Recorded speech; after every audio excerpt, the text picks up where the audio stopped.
위클리 플랜 시간입니다. 한 주의 시장 정리해보면서 다음 주 대응 시장 전략까지 꼼꼼하게 세워보도록 하겠습니다. 자, 오늘도 어려운 시장 최후의 승자가 되기 위해서 전략들을 한번 살펴보도록 하겠습니다. 시장에 해답을 주시는 분이죠. AR 인베스트먼트 하창봉 대표님과 함께 분석해보도록 하겠습니다. 대표님 어서 오세요. 안녕하십니까.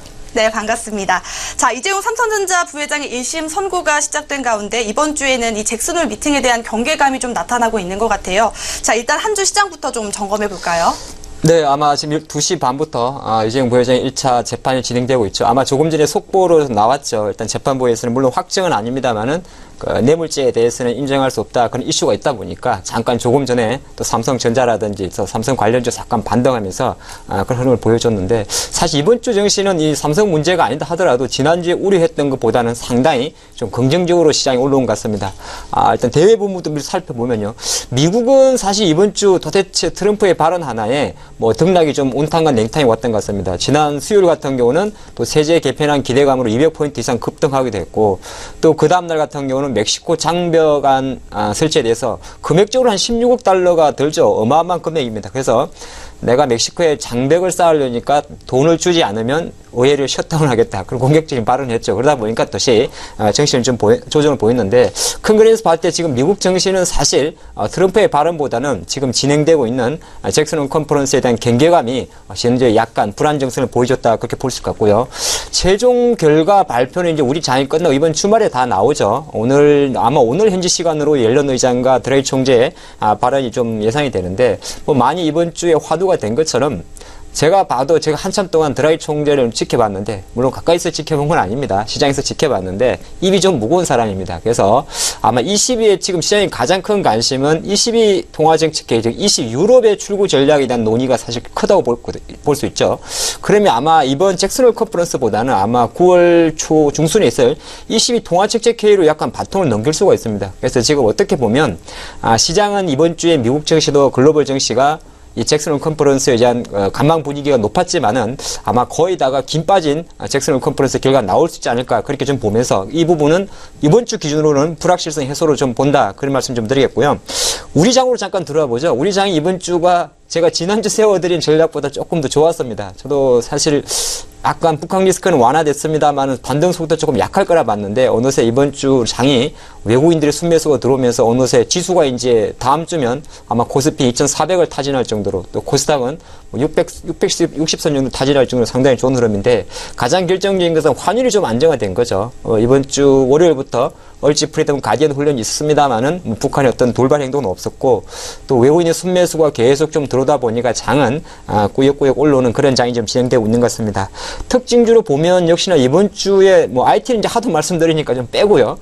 LG화학이라든지 롯데케미칼, OCI 이런 종목이 포진되어 있는 대형 화학주가 제가 바라본 시장에서는 이번 주에 좀 코스피 시장에서는 좀 큰 역할을 했다 그런 말씀 드리겠고 코스닥이 지금 이번 주 가장 뜨거웠던 것이 이제 셀트리온이 서정진 회장의 캐스팅 보드만 남겨둔 채 9월 말 정도에 임시주총을 열어가지고 코스피 이진행을 좀 거론되고 있죠. 그러다 보니까 이제 셀트리온의 주가가 11만을 잡아주고 또 최근에 보면 바이로메더, 코롱생명과학 이런 코스닥의 바이오주들이 좀 상승을 하다 보니까 워낙 우리가 시장이 2차 전지 전기차에 많이 몰렸다고는 하지만은 소리 소문 없이 제약 바이오주도 이번 주에 가장 큰 흐름을 보였다는 것이 이번 주 시장을 좀 분석한 차원에서 큰 그림이었다 볼 수 있겠습니다. 네, 이제 그럼 다음 주 시장의 전략에 대해서 좀 세워보기 전에 일정에 대한 부분부터 살펴보도록 하겠습니다. 자, 어떤 일정이 좀 있을까요? 네, 이제 월말이다 보면 이제 경제, 미국은 고용 발표, 또 제조업 지표가 발표되는데 다음 주는 짧게 보겠습니다. 월요일은 영국은 휴장이군요. 예. 이게 도대체 저도 영어는 봤는데 썸머 뱅커 할리데이라고 합니다. 이게 어떤 건지는 잘 모르겠는데 영국은 월요일날 휴장입니다. 그리고 좀 시장에 관심이 가는 것이 바로 다 뛰어넘고 8월 31일로 가겠습니다. 8월 30일 같은 경우는 이제 LG전자 같은 경우가 V30를 공개를 하죠. F1 조리개급, DSLR급 조리개가 좀 탑재가 되는 것이 지금 V30에 대한 기대감이다. 그런 말씀 좀 해드리겠고 물론 갤로트 8만큼 관심은 없을 겁니다. 하지만 LG전자 입장에서는 또 LG전자의 V 시리즈죠. V 시리즈 프리미엄 스마트폰이 출시가 되기 때문에 그래도 아무래도 이번 갤로트 에이스에서도 카메라 모듈 관련주가 많이 주목이 된 것처럼 LG 쪽도 아마 그러한 부분을 좀 이어가지 않겠느냐 그렇게 좀 볼 수 있을 것 같고요.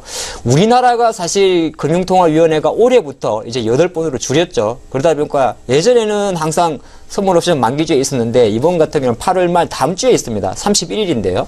우리나라는 지금 금리는 1.25% 동결이죠. 시장에서도 아마 또 동결할 겁니다. 근데 왜냐하면 지난 7월 회의에서 약간 늘 좀 긍정적인 시그널을 했어요. 제가 보니까 한은에서는 올해 경제 성장률 한 2.6에서 2.8%를 올렸었고 또 기획재정부에서는 지금 이제 9월 1일부터 임시국회가 들어가서 추가 경정 예산이 집행이 되게 되면 성장률 기준으로는 한 0.2%포인트 정도는 보탤 수 있지 않을까 그런 의견이 좀 나오는데 아마 시장에서는 금리는 동결합니다만은 한은에서 나올 수 있는 향후 경기에 대한 전망 자체가 긍정적으로 계속 피력이 된다면 시장에는 직간접적으로 금리 인상에 대한 시그널을 조금 줄 것이다. 그런 말씀 좀 드리겠고 1일입니다. 이제 9월 1일이 되게 되면 좀 이건 큰 그림인데요. 우리나라가 지금 문재인 정부 접어들어서 상당히 많은 걸 추진하고 있는데 그게 이제 실제적으로 액션이 들어가려면 국회 본회의를 통과를 해야 되죠. 그래서 국회 본회의가 9월 1일부터 기간 기준으로 100일 동안 열립니다. 100일 동안 열리는데 이 기간에는 예산안도 심의하고 여러 가지 법안도 하는데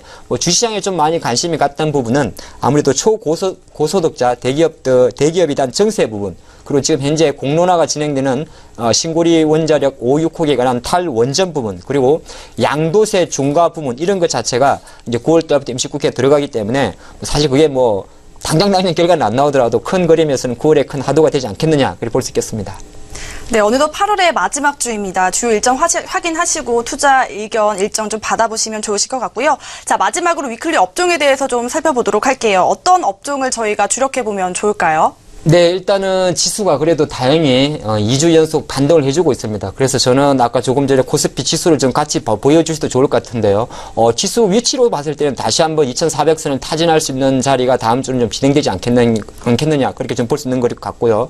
물론 이제 지수가 올라간다고 전 종목이 올라가는 건 아니죠. 하지만 2,400선이라는 또 포인트로 올라가게 되면 주도 올라가는 것이고 또 소외 섹터도 올라가기 때문에 일단 지수의 상승적인 측면을 좀 점쳐본다 그런 말씀드리겠고 코스닥도 좀 긍정적으로 보입니다. 일단 최근 수급에서 외국인 매수가 물론 IT에 많이 들어옵니다만은 지금 코스닥 위치가 650선이기 때문에 이 위치라면 한 660선까지 아마 위에 이제 60일 이동 평균선이 있죠.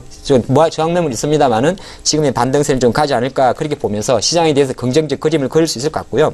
그럼 섹터별로 봤을 때는 코스피에서는 오늘도 이제 KB금융지주, 하나금융지주 이런 게 움직이는데 그동안 조금 쉬어갔던 섹터가 있습니다. 그게 바로 금융주, 보험주, 증권주 같은 섹터인데요.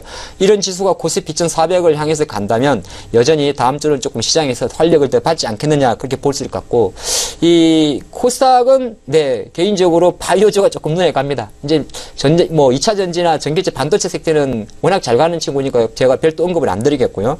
아마 코스닥이 계속적으로 힘을 좀 발휘한다면 IT주는 계속적으로 갔었기 때문에 시황 따라 계속 움직일 것 같고 약간 소외받았던 바이오주 쪽에서 코스닥의 매기세가 좀 들어올 수 있지 않겠느냐 그렇게 다음 주를 전망을 해보겠습니다. 네, 이렇게 코스닥 바이오주의 전망 예상해봤고요. 다음 주 투자 시장의 흐름 좀 전망해 주시면서 다음 주 투자에 참고하시면 도움 되실 것 같습니다.